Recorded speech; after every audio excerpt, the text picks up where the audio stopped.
Welcome to the Edition Wars podcast, where we discuss RPG ideas, compare rules, establish sacred cows, fight about what's best, kill the sacred cows, or at least maybe desecrate them, I'm not sure, and generally geek out over our favorite games. That's not I'm better. Sam Dillon. It's not better. What? Desecrating is not better. But, it's all good. Anyway, I'm Brandon Stoddard. And I'm Sam Dillon. In this episode, we're talking about ability scores. Okay, so we kind of touched on this topic already because we've talked about 2-hit and armor class, and we've talked about skill systems, but we sort of tangentially mentioned ability scores and we mentioned some details and whatnot. So let's actually go through this, and it's really has a really interesting evolution. So the ability scores are often called stats, okay? And these are, the thing is that throughout all the editions, these have not really changed. They are strength, intelligence, wisdom, constitution, dexterity, and charisma. That's the order they're in the AD&D Men in Magic book, the very first 1974 D&D book. And here's what it says about them. All it says is that strength is the prime requisite for fighters. It aids in opening traps and so on. That's kind of it. I mean, in the fighter section, it tells you what a fighter can do. And because it then mentions that it's the prime requisite for fighters, it's assuming then that you're making the connection between strength being the thing that allows the fighter to do that. Intelligence is the prime requisite for magical types. That's what it says. Also, it affects the referee's decisions as to whether or not certain action would be taken, and it allows additional languages to be spoken. In other words, right off the bat, the DM, the referee, might say to a player, you know, I think that you're smart enough to know that is a really horrible idea. Sam. Sam, know Gygax ran that the other way. Come on now. Or your character with his intelligence of 8 is not smart enough to think of that thing that you just said. There we go. So wisdom is the prime requisite for clerics. And it says the rating will act much as does that for intelligence. In other words, for clerics, you would apply wisdom to everything that you would apply to magic users with intelligence. Constitution is a combination of health and endurance. It influences such things as the number of hits which can be taken and how well the character can withstand being paralyzed, turned to stone, etc., etc. Dexterity applies to manual speed and conjuration. It indicates the character's missile ability, and speed with actions such as firing first, casting a spell first, etc. And then charisma is a combination of appearance, personality, and so forth. Its primary function is to determine how many hirelings of unusual nature a character can attract. Here's what it says. That's not to say that he cannot hire men-at-arms and employ mercenaries, but the charisma function will affect loyalty of even these. Players will, in all probability, seek to hire fighting men, magic users, and or clerics in order to strengthen their roles in the campaign. A player character can employ only as many as indicated on this charisma table. So the reason I went through all that is I want to point out that in this edition there is no table yet. Right, so I'm on page 10. There's no table that says, oh, here's what strength gives you. Yep. Here's what intelligence gives you. Here's what wisdom gives you. But when it gets to charisma, there is a table, and it says if you have a charisma of this varying amount, you can then have this maximum number of hirelings, and they will have a loyalty score that is affected in this way. And because some of these attributes are prime requisites, basically what it tells you is that if you are a fighter and you have a high strength, that you could actually earn more experience because you're using your prime requisite to perform most of your tasks that are related to your main jobs, for example. And so that's the other table that references the abilities. That if you have, for example, a prime requisite that is 15 or more, you earn 10% extra experience. If you have 13 or 14, you earn 5%. If you have 9 to 12, you get nothing. But if you have less than that, you get a penalty. Yeah. Constitution actually affects hit dice or affects hit points. You add a +1 to your each hit dice if you have a 15 Constitution or more. It says Constitution 13 or 14 will withstand adversity. Talk about open door for the DM, right? That's all it says. So low Constitution, of course, gives you a minus for hit dice. Dexterity lets you add or subtract, depending on what your dexterity is, add or subtract from your missile attack roll. And that's it. That's basically 2 tables and no other major ability score items related to characters in the first OD&D book. Yeah, go ahead. So I guess my first thing about that is that this is the one place where I don't sort of get my back up about the XP bonus for high ability scores, when the only thing a high ability score is going to do for you is give you an XP bonus. Give you that bonus. Then fine. Unfortunately, for all and sundry, this rule is surviving. Well, dexterity gives you a bonus to ranged attacks. Not literally the only thing. Constitution gives you a bonus to HP. But I mean that's it.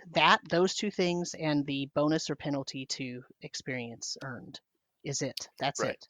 That's all your abilities are doing. And well, I mean, so that's all that's written, right? So one can presume in the evolution of the game, at least during this edition, the referee was using those scores as it says in here, well, this person will withstand adversity, but, so that's a key for the DM at that time called referee to utilize and adjudicate issues. Right. And so that's what it was for. And that was assumed and understood, and that's just how it worked. And the thing I find striking, and the reason why I went through all this in this way, is it doesn't even tell you what strength is. Now that sounds like a dumb statement because strength is strength. Everybody kind of knows what strength is. It doesn't tell you what dexterity is or what intelligence is or what wisdom is. It just assumes that you're going to take those items at their face value, Webster's dictionary definition, and apply that to a persona that you're playing in the game, and that the referee is going to use that number between 3 and 18 to adjudicate the response. It doesn't tell you things like strength, well, we'll get to it, how it describes it in other editions, right? Well, and I think that Gygax always blithely throw out vocabulary, assuming that you'd be fine. And I think we've talked about that before. Of course. Yeah, for sure. Yes. Yeah. So let's move on real quick. We're trying to keep our episodes to an hour or so. So let's move on to, I'm going to skip to the Red Box Basic Edition, 1983. Holmes Basic, same thing. It has the same basic thing, because remember, that was just really the first 3 levels of AD&D, and then it literally told you, now take your characters and play AD&D, first edition. Mold Bay Cook, very similar. But here's the Red Box. I just happen to have it open, so that's why I'm going through it. So it's funny in this one because remember, the Red Box took you through a choose your own adventure style setup to show you the rules of the game. And at the end of that sort of setup, it goes through a description of certain things on your character sheet that maybe it didn't give you a full explanation of before. And a couple of pages into that, it talks about there's a spot on the character sheet that says adjustments.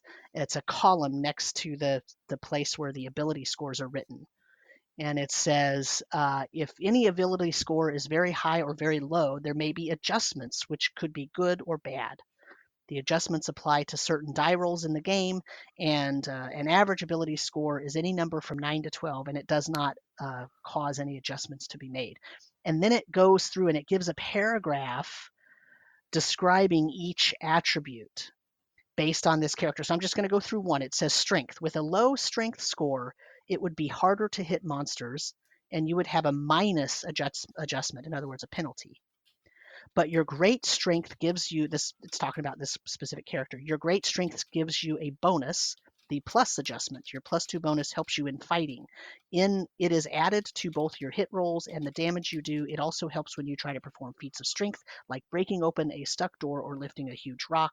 The +2 adjustment has already been added to your hit rolls on this character sheet we gave you when we sent you through this pre-written adventure.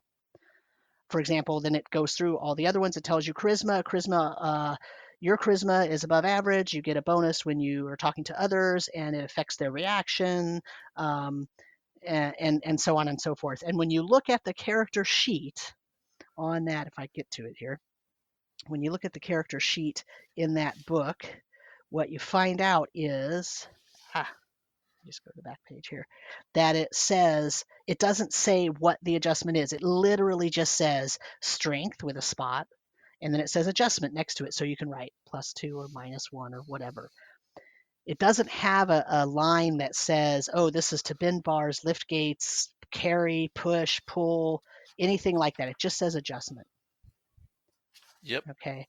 And I don't remember. Let me flip through this book real quick. I don't think there is actually a table in here in the basic character guide.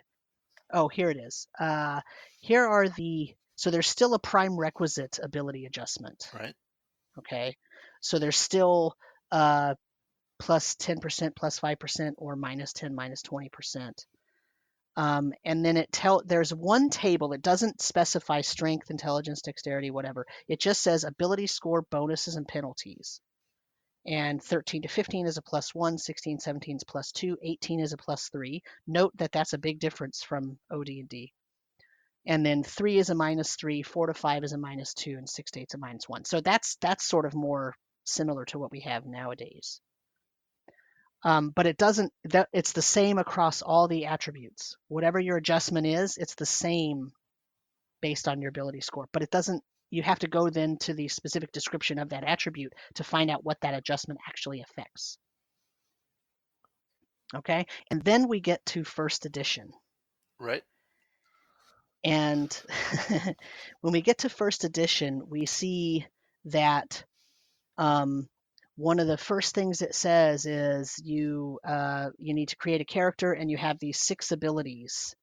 And it actually has, of course, as Gygax was wont to do, humongous long paragraphs describing what these things are. So you get this, I'm not going to read the whole thing, but you get strength as a measure of muscle, endurance, and stamina combined.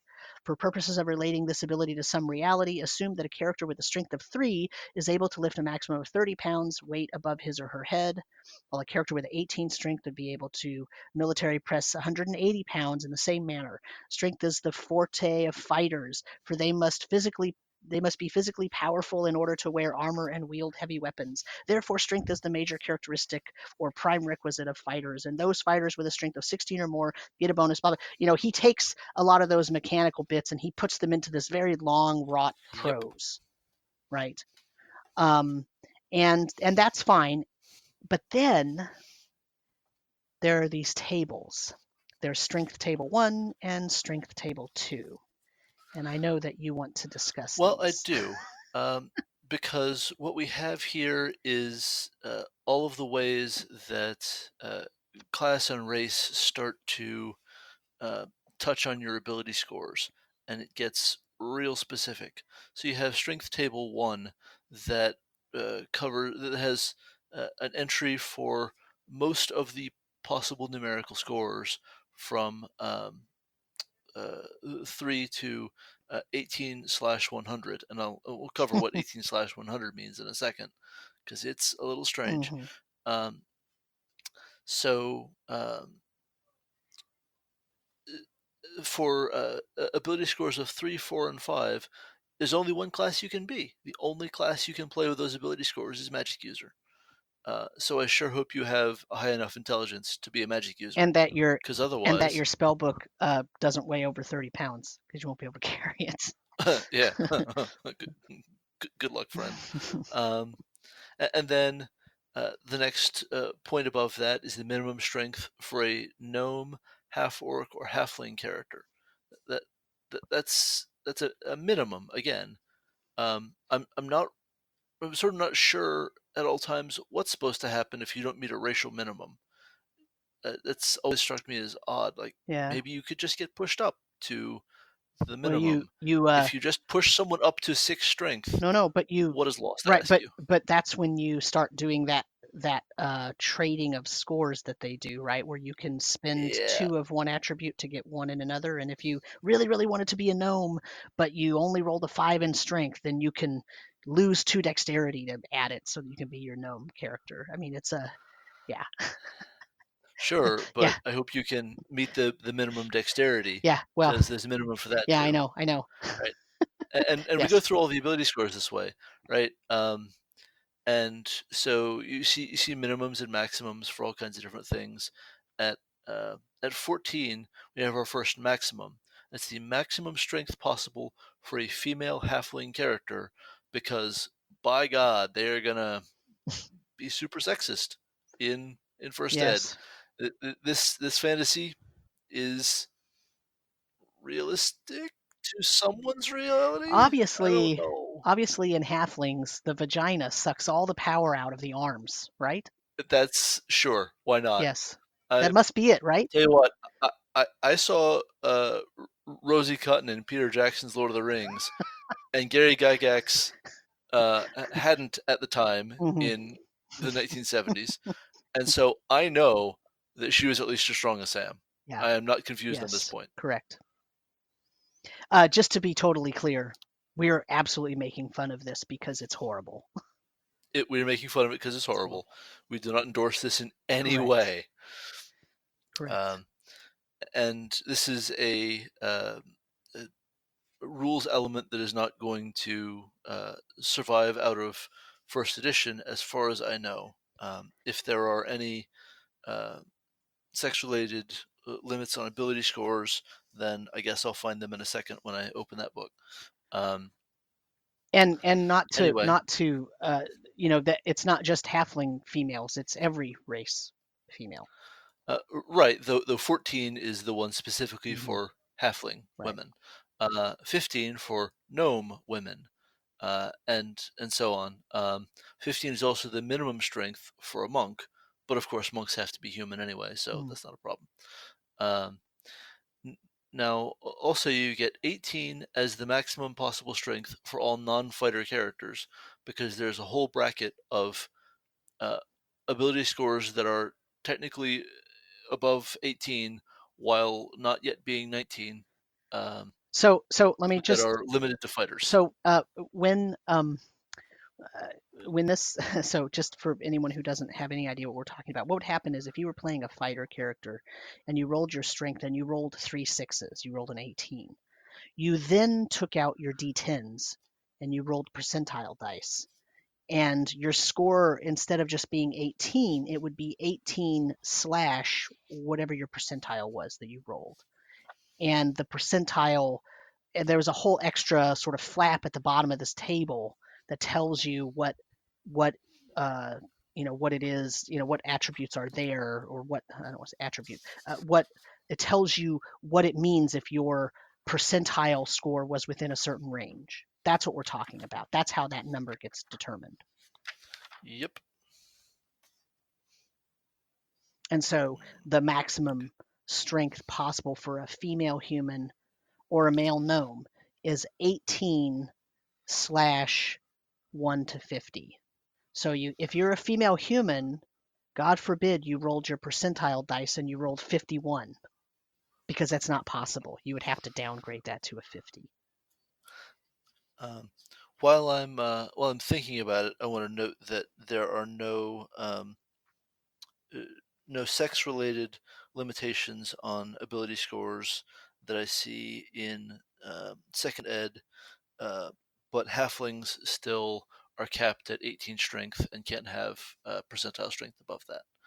Um, Anyway, percentile strength has always been this strange idea that I think sort of amounts to um, ability score generation was getting a little more generous, and so you were seeing more fighters show up with 18 strength, but they still had enough just raw need for machismo and one-upsmanship that Gygax sort of inserted uh, 100 different strengths that you could have before you got to Hill Giant strength at 19. Right? Right. That's my Yeah. read on the situation. I don't actually have anything more than my impressions of who these people I mean, were I just feel like there are for those that are yeah, still. there was no reason to split up 18 into, you can't just have a raw 18. It has to be, you know, five different categories of 18 strength. Well, It just doesn't. so there's one good reason. There's one good reason, which is that if you want the hit probability and damage adjustment for 19 to be uh, leaps and bounds higher than 18, then you can create that space and have it be a fairly smooth progression, right? Yeah, but they didn't. So the actual bonus for 19 strength is, I think, +4 +7 for +4 to hit and +7 to Mhm. damage, whereas for just 18 it's +1 +2. Right. But so in the player's handbook, the first edition player's handbook, there is no 19. 1800 Right. is the end of it. So, but so here's my thing though. They didn't split up the number 18 into five different groups for any of the other attributes. Why Well, no. so important here? Uh, well, attack and damage Right. bonus Okay. Which is my right. argument Yeah, and there. and I agree. But I guess my thing is then just make it go to 19, right? Like I, this is I a feel you, dude. this is a oh, this one goes to 11, right? What, and why don't you just make 10 louder? Well, this one goes to 11. Well, if you have, right, if you have 18, why do you have to make it go 18 1 to 50, 51 to 75, 76 to 90? Just go to 19. Like it feels like a, something that combat was becoming really really important. And because here's the thing, Oh remember yeah. that in Oh yeah. original D&D and even to some extent in basic, well, in original D&D, the combat was really originally intended to be chainmail rules, right? And the Yep. combat system that's in OD&D, and we talked about this when we talked about AC and two hit, the combat system that's in there is the alternative or optional combat system where you roll a d20 and you're not using, chainmail rules with figures and big wars.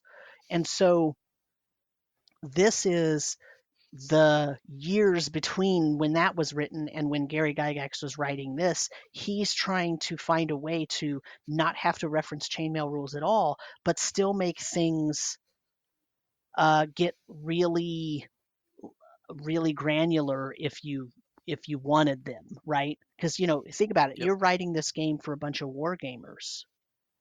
They want to know at the upper end of strength, what does that do for combat? I mean, the difference between a 18/91 to 99 and 18/100. So if I rolled 1899, I would only get a +2 to hit bonus. I would get a +5 to damage, and my weight allowance would be 2,000 pounds.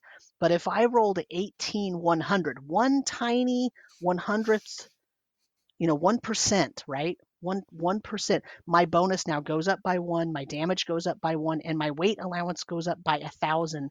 That is a superhero level strength. Okay, just to be that guy, it's not pounds, it's coins. Okay, but right, but it's a weight. It's about how much you You're can right. carry, right? Yes. Yeah. It absolutely is. So yeah, It's yeah. just a weird No, I thing. know. So I guess I feel like I can kind of understand why it was done. Looking back on it from modern, I mean, I played it back when it was the current edition, so I understand. Like it was just part of the game. I didn't question it back then. I was young and I just said, "Oh, that's the rule." Okay. I tell you that every time I rolled 18 for strength, it was like, okay, get my percentage out. I want to know exactly what I got. Yeah, Um, man. Getting to roll percentile strength feels Yeah. like a reward. Oh, it did. It very much did. And so I don't know if that played into it during the design, but it certainly was a reward if you were making a character. I didn't care if I had a 6 charisma. I've got an 1899 strength, you know. Right. But I agree with you. I I'm gonna think punch the dungeon down. right. I agree that there was some, part of it is pissing contest, machismo. Who's got exactly the most more power, you know. Um, Yep. but from looking back on it now, seeing how not simple it seems, it just, yeah, I don't know. It's weird. Anyway, let's move on.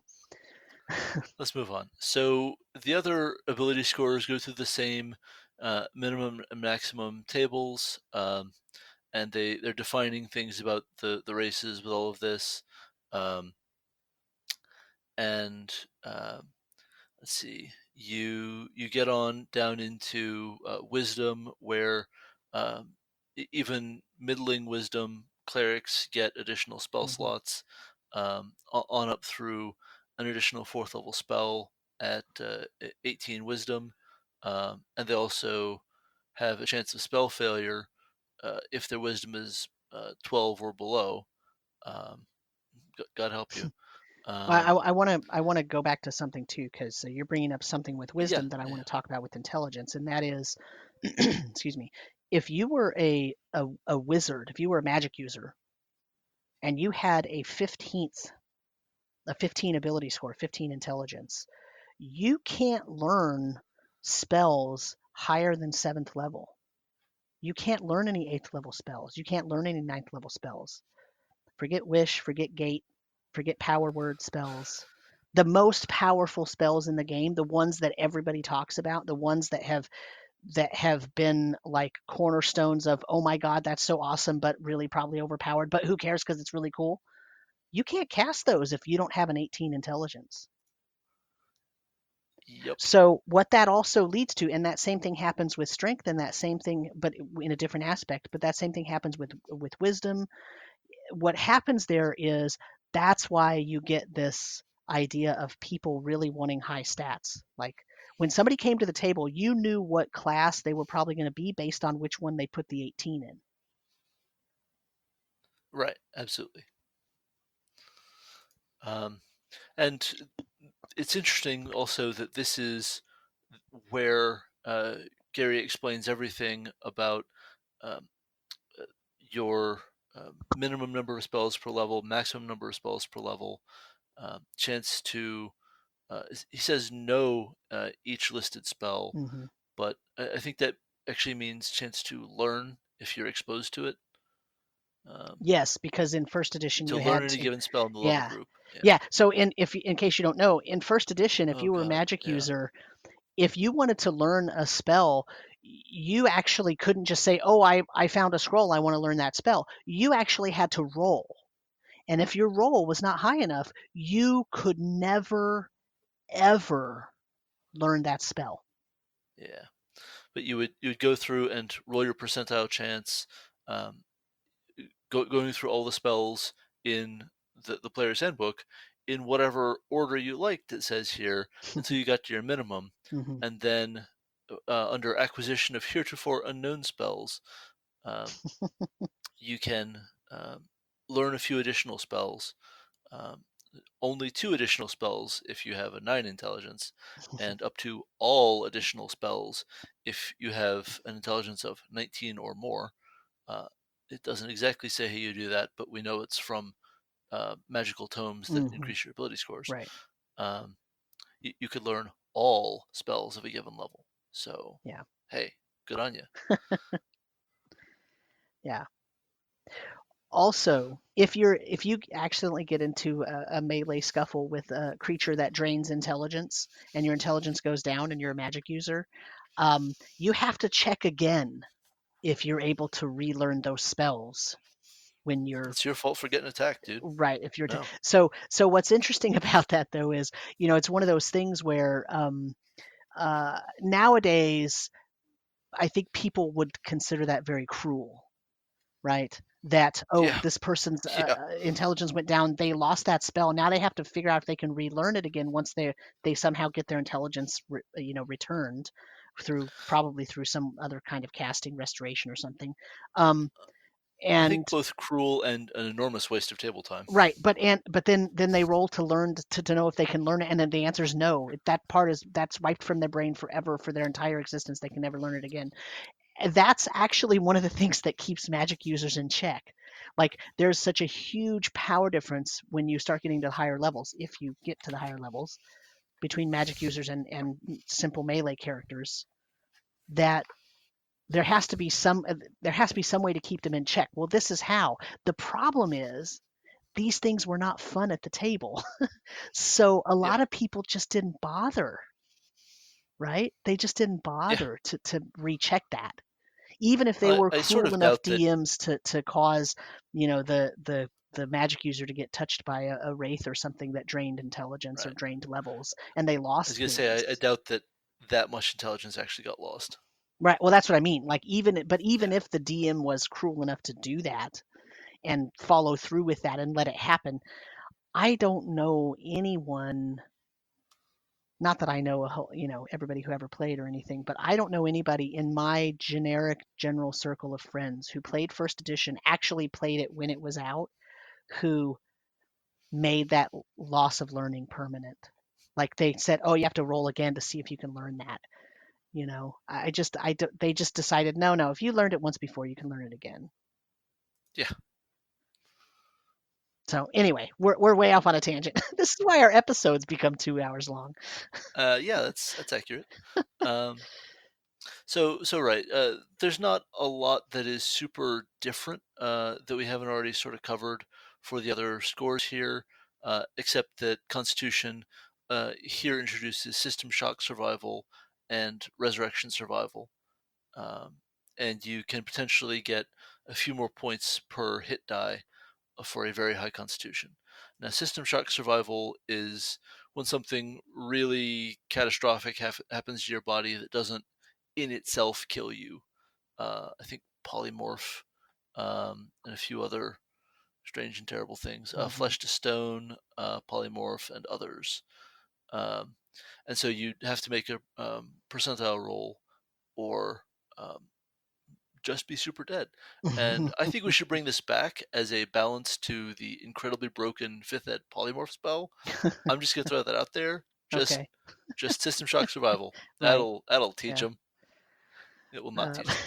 Um, and then Resurrection Survival is your chance for a uh, spell that would restore you from death to just fail. Um, yeah. and it also says, remember that a character can never be raised from the dead or resurrected a total number of times in excess of the character's initial Constitution score. So uh, that's how many lives you have, basically, Mm-hmm. Right. Right. assuming you can even get someone to cast the spell. Yeah. It Um, was very, very cost prohibitive yep, in this edition. that is Yeah. accurate. Let me see. So let me just before we sort of move on or talk anymore, I want, for the sake of completeness, I do want to give definitions of what these attributes are supposed to mean, Oh, just so sure. that we can, for people who've only played modern editions can kind of get an idea. This is really the first time these attributes have been described. So I already kind of read the strength, but I will say that in the actual in strength table number 2, he also writes about bend bars and lift gates, that strength is directly related to basically lifting up a portcullis or opening a gate that has been closed, opening Hmm. doors as in breaking down doors, things like that. Those things are directly related to strength, and it states it unequivocally in the strength section, regardless of what class you are, right? That's how it is. When it gets to intelligence, it says intelligence is quite similar to what is currently known as the intelligence quotient, or IQ, but it also includes the mnemonic ability, in other words, memory, reasoning, and the learning ability outside those measured by the written word. Intelligence, and then it gives some game mechanic stuff. But that's so it gives you a definition of what intelligence is. It gets to wisdom. It says wisdom is a composite term for the character's enlightenment, judgment, wile, willpower, and to a certain extent intuitiveness. And that's why the insight skill ends up being related to wisdom. Yep. It gets, which, of course, one, he didn't have an insight skill, but it gets to dexterity. Dexterity, it says, dexterity encompasses a number of physical attributes, including hand-eye coordination, agility, reflexes, precision, balance, and speed of movement. And so, there you go. And then constitution is a term which encompasses the character's physique, fitness, health, and resistance. As such, it affects hit dice and chances of surviving great system shock, such as being changed by a magical spell or resurrected, as you were just mentioning. And then the last thing, charisma, is a measure of the character's combined physical attractiveness, persuasiveness, and personal magnetism. A generally non-beautiful character can still have a very high charisma due to strong measures of the other two aspects. So it spells it out right in the beginning. It's not just physical Yep. looks. And over in the Dungeon Master's Guide, there's a separate but really super similar explanation of abilities that goes into some detail as to historical figures who were who Gygax assumes actually had some charisma Mm-hmm. because they commanded armies, um, but were in no way physically beautiful. Right. Um, I think he's maybe making some big leaps here, um, as opposed to, for example, this person had installed himself as the head of a group of fascist thugs in 1933 Germany. No one in particular, just Well, let an me example just I will that he calls out. I don't know why, yeah, but there you go. I'll quote: "True charisma becomes evident when one considers such historic examples of Julius Caesar, Napoleon Bonaparte, and Adolf Hitler, the aforementioned person you were speaking of." It says obviously these individuals did not have an 18 score on physical beauty, so it's quite possible to assume that scores over 18 are possible. For any one of the named historical personalities would have had a higher charisma score than 18, but it's not about beauty. It's not. They would not have had great attractiveness, but they had personal magnetism and superb persuasiveness. I think if you're going to take that line, then extra hirelings should give you a charisma bonus Yeah, yeah, because uh, Hitler probably looked a lot better with an army of brown shirts standing behind him. sure. Just throwing that out Yeah, there. he I do not endorse fascism. not at all in any way, shape, or Hashtag form. Yeah. resist. Uh, he uh, he also gives some examples in the other attributes too. Constitution, he talks about Rasputin. He says Rasputin had an 18 constitution. And that's some mythologizing too. Yeah, But you know what? totally. We can not do 10 minutes on how maybe Rasputin has been over Hmm. mythologized. Right. Also, actually, in that section, this is totally not about attributes, but it's right on the next page in the DMG there, and he talks about dwarves. They tend to be dour and taciturn. They're given to hard work and care little for most humor. They're strong and brave. Elves are considered flighty or frivolous, and they do not believe a matter to be of import, so they're frivolous. They concern themselves with the natural beauty around them. Gnomes are lively and full of humor. Yeah, he gives these very specific racial definitions. And the reason I even mention that, other than it just being right on this next page, is that that is part of his basis for putting minimum and maximum scores for those races in Absolutely. those attribute tables, because he has very specific ideas of what a dwarf is, what a gnome is, what an elf is. And you were supposed to conform to those for the most part. If you played your dwarf out of character, you had to give a good reason why, you know? Or he was going to penalize your experience. Right. That's right. It says so in the experience section. Hmm. That's right. So anyway, so that's first edition 1E. What else do you have for that? Okay, so the next thing I have is Oriental Adventures, um, where we actually do get a comeliness score. Hmm. Um, because if charisma isn't going to be your physical attractiveness, then something has to be, Right. I guess. I guess. Right. Um, and so Oriental Adventures duplicates all of the ability score tables, um, except that this includes a 19 for strength. Sure, why not? And then has a page explaining comeliness as a score, and charts out the effect of your charisma score on your comeliness for some reason.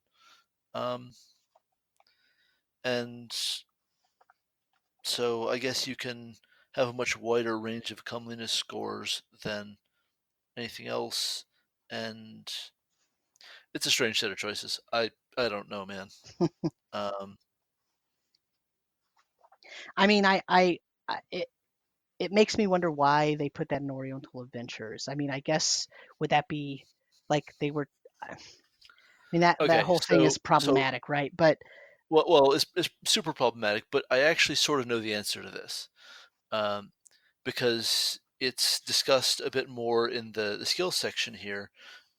It becomes pretty clear that the expectation of Oriental Adventures was that it would be far less about violence and wargaming and far more uh, social interaction and honorable courtly behavior. mhm, Um, and uh, it really goes into a good bit of depth on that, even though the classes are still pretty much all combat features. right. Um, And to note, there is a long history in mythology of ugly people being more evil and beautiful people being less evil.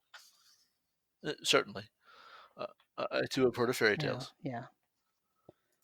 I'm flipping through Unearthed Arcana right now.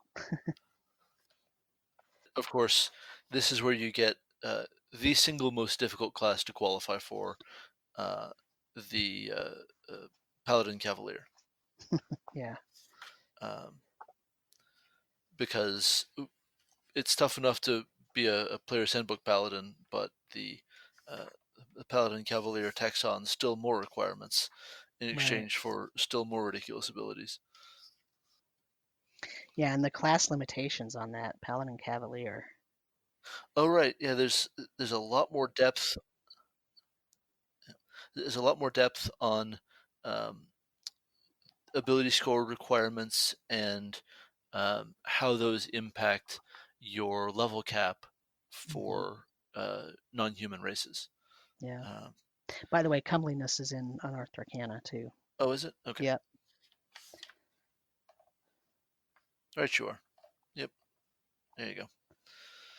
Um, so if you are level capped by your race, you can push a little higher than that cap by having really great ability scores in your Hmm. uh, prime requisite, or in some cases, uh, still other somewhat related ability scores. Yep. Um, since for a ranger wanting to, an elven ranger wanting to exceed their level cap needs not only phenomenal strength, but also higher and higher intelligence and wisdom. So that's the thing. Right.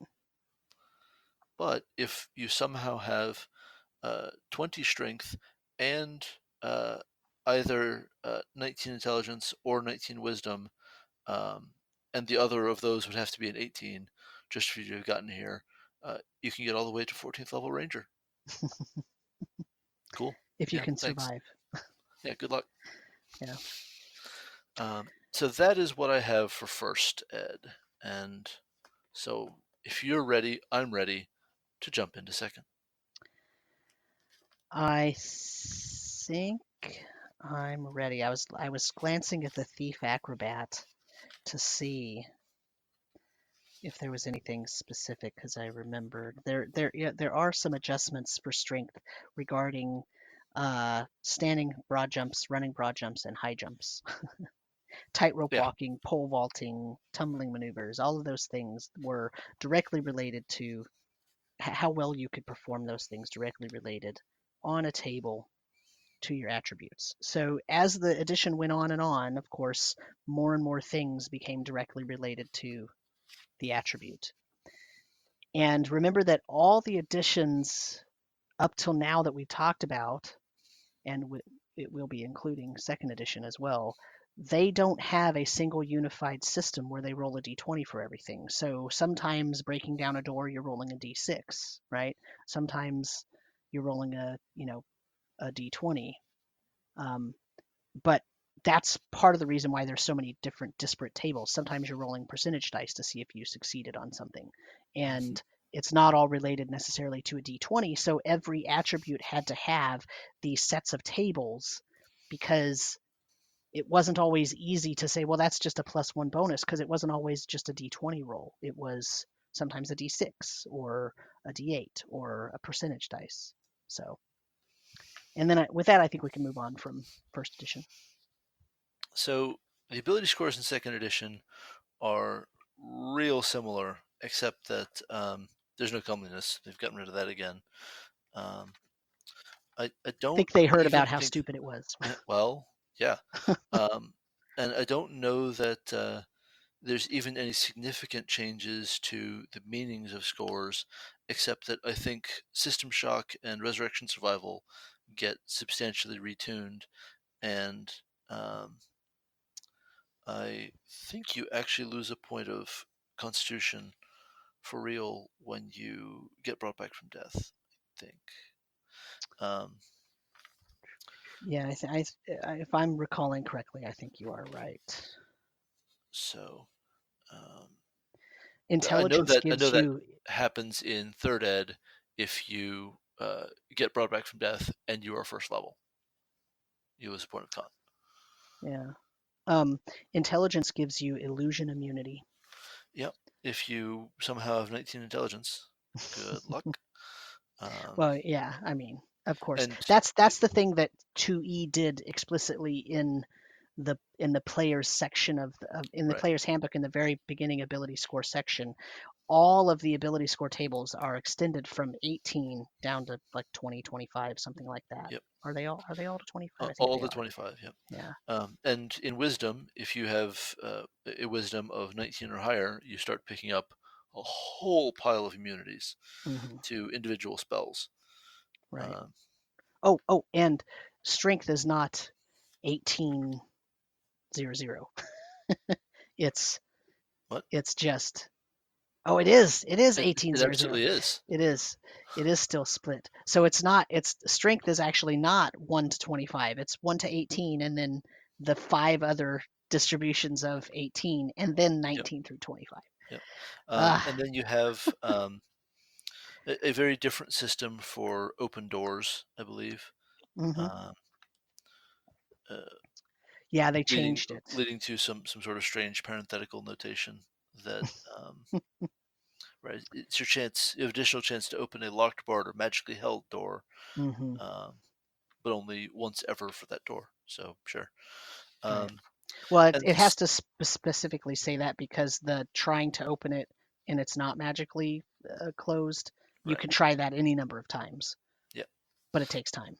Um, so I think this is also the first time that oh, so you still have racial minimums and maximums on ability scores, though the maximums are very close to everyone has a maximum of 18. Um, Dwarven dexterity and charisma and halfling wisdom have caps at 17. Um, but the thing is, the races grant ability score modifications now. Hmm. Um, This was true for NPC generation in the first ed DMG, but didn't apply to the PCs, who instead had to thread the needle of their minimum and maximum. Um, and so, No, the races in first edition, they had preferences of what other races they wanted to hang out with, but right, they that didn't too. have ability scores that that were affected by half orcs, for example, were not Right. especially strong. Well, it just they weren't allowed to be weak. Right, they weren't allowed to be weak, but they didn't get any bonus just for Right. being a half orc. Yes. So here we have dwarves gaining a point of con and losing a point of charisma, elves gaining a point of dexterity, losing a point of constitution, um, gnomes gaining a point of intelligence, losing a point of wisdom, halflings gaining a point of dexterity and losing a point of strength. Note that Humans. with those pluses, they still can't go to 19. They still have an Right. 18 cap. That's So right. thanks for Hmm. that. Yeah. Um, and uh, Also, gnomish intelligence is the only um, mental or social ability score that gets a bonus. That's going to sort of matter a lot more when we get into third ed, um, and they're very picky about what you can ever get a bonus to. Uh, There's, I mean, we'll probably address actual races on a different episode, but yeah, there are there are reasons for these things that they have stated at various times, and there's a lot of discussion about why are there caps and this and that and all of that. We don't need to talk about that, but just only to point out that this is not new. That this has been part of the game. In second edition, this was already part of the game leading up to second edition. So right. it's not like they did this all new, and I mean, it was groundbreaking to build it into the race, but the reasons for it are the same reasons that they had racial, tables that said who could stand to tolerate, and what races could stand to tolerate other races and things like that. And there's a long history here of trying to make the races different, and also trying to make the races less powerful, because there's this strange idea that the benefits they get from having whatever racial characteristics they have outweigh the negative to their ability score. Well, when you are absolutely married to humans get nothing, their special thing is that they get nothing. They're just allowed to Right, earn all the experience right, points. right. Yeah, And I they have mean, no you're penalty. painted into that corner for sure. Hmm. Hmm. So, but that's a different episode. So Right. I don't want to get bogged down in that, but just to point out, they did pretend to have, or they had reasons for doing those things, whether they were good or bad reasons, or poorly executed or well executed, is a topic for a different episode. Um, and just to uh, circle back to our episode on skills, here's where non-weapon proficiencies show up in their fullness, and you have the closest thing that the game has yet seen to a unified system for task resolution. Hmm. And ability scores are right at the center of it. So that's a neat thing. Um, Right. but I think that about covers it for the player's handbook. So now I get to crack open skills and powers, and God have mercy on my soul, um, because basically in second ed they released a 2.5 edition for reasons that in hindsight don't make a ton of sense. Called skills and powers, well, called players option and DM's option. So there's skills and powers, combat and tactics, spells and magic, and high level campaigns. Um, and it is, you know what? I don't have time for all the strange choices here, except to say, because man, except to say that um, every ability score gets split into two parts. So you've got your core score, and then it's it's child scores basically. So strength is split into stamina and muscle. Dexterity is split into aim and balance. Constitution is split into health and fitness. Intelligence is split into reason and knowledge. Wisdom is split into intuition and willpower. Charisma is split into leadership and appearance. And I, for the life of me, don't know why this seemed like something you'd want to do, um, except insofar as radical customization will always appeal to people, and getting to sacrifice some stamina for some additional uh, attack and damage bonuses is obviously the right You answer. know, I feel like there has So always been a cool. part of the community that really enjoys fiddly bits in terms of characters.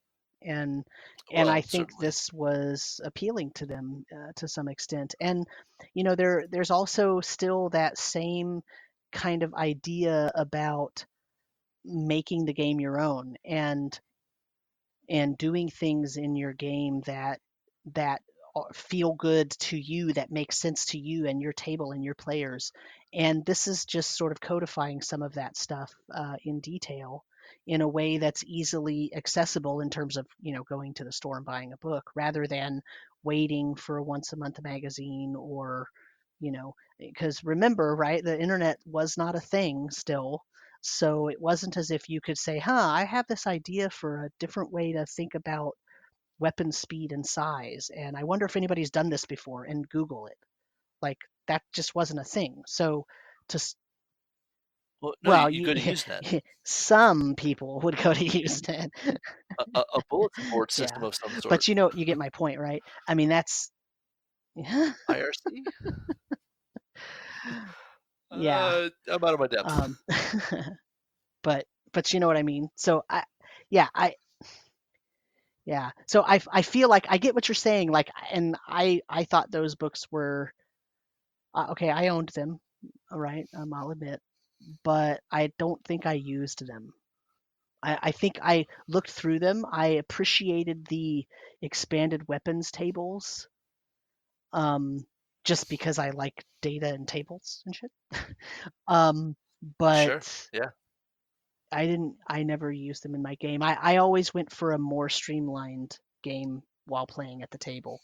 While I loved reading rules like that and looking at all the different, you know, things, it just wasn't something that I ever implemented. So, but I'm sure it spoke to some people. I mean, there's a huge I amount mean, of popularity for, third edition D&D even today, and for Pathfinder, and those are very very fiddly in terms of certain aspects, and I think that's that same thing. like casting my thoughts back to 16-year-old Hmm. me, we really tried to run skills and powers because I thought I was supposed to. Like, Hmm. it's the latest thing. Right. Progress moves forward, right? That's how this works. So I had the books and I tried to run it. And honestly, I just got lost as a 16-year-old and as a 17-year-old in um, a lot of the real fine detail of what was going on with the split ability scores and THACO and Hmm. MTHACO and all of the sort of bits that are floating around in this. What we did like was the point buy class situation. Hmm. Each class and race was constructed from a point buy menu. Um, and then you get into spells and magic, and it gets even crazier with a very roll your own style to how your whole spellcasting works. But when it comes to getting off topic, I think I can crown myself the reigning champion, and we can move on. Beat that, Sam. Can't. So, so that pretty much brings us up to third. Um, Thank you for listening, and we hope you're enjoying this show and our old man takes on some of the editions of our favorite games. And don't desecrate any cows.